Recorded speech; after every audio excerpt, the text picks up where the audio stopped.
Sir, bukod po doon sa pinaparatangan kayo ng ilan, yung mga kumakalat sa social media na posibleng baka kayo yung may kagustuhan ng military junta na iyan, meron din pong binabanggit, inaakusahan din po kayo na tumatanggap daw po ang inyong grupo ng Chinese funding. Ano pong reaksyon nyo dito?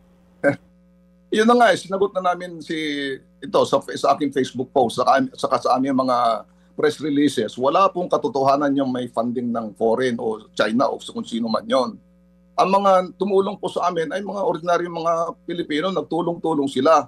Ang tulong nila ay hindi naman cash, kundi yung mga in-kind, yung mga stays, ganyan, yung mga tent, yung mga pagkain. Ganon. Again, binabaluktot nila para masira yung grupo namin.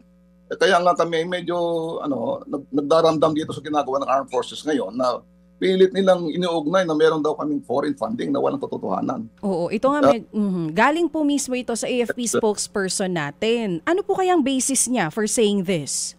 Meron po kaya siyang pruweba? Kung sinasabi niyo po ngayon na hindi kami funded by China, ito ay tulong in kind ng mga Pilipino rin na kaisa po ninyo.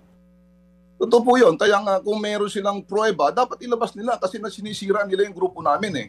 Kami ay mga kabayan, mga tao, mga Pilipino, mga retired generals, mga police, military, na of course, mga ordinary civilians na membro namin. Inihahayag lang namin yung hindi lang pagkadismaya, kundi itong galit dito sa matinding korupsyon na talagang nagpapabagsak sa bayan natin. Yun lang. Sir, kung ang AFP nagbigay ng ganong pahayag pero sabi nyo maglabas sila ng pruweba, kayo po ba, ang grupo ninyo, ang UPI, maglalabas po ba kayo ng pruweba mismo na purely local donors po ang tinanggap o tumulong po sa inyong grupo? Sila yung nag-aakusa, dapat sila maglabas ng pruweba. Kasi inaakusahan nila kami. Unfair naman doon sa mga Pilipino na kababayan natin na nag-donate. Siyempre, hindi na marami dyan, sigurado hindi naman magpapakilala. So dapat yung Armed Forces ang magbigay ng pruweba, hindi kami. Mga kapatid, brothers and sisters, saan ka pa? Dito na tayo sa totoo. Dito na tayo sa True FM. Mga kapatid, mag-subscribe and follow po kayo sa social media accounts ng True Network PH. Yan po kami. Hanapin nyo lang True Network PH, Facebook, Instagram, YouTube, TikTok, and podcast.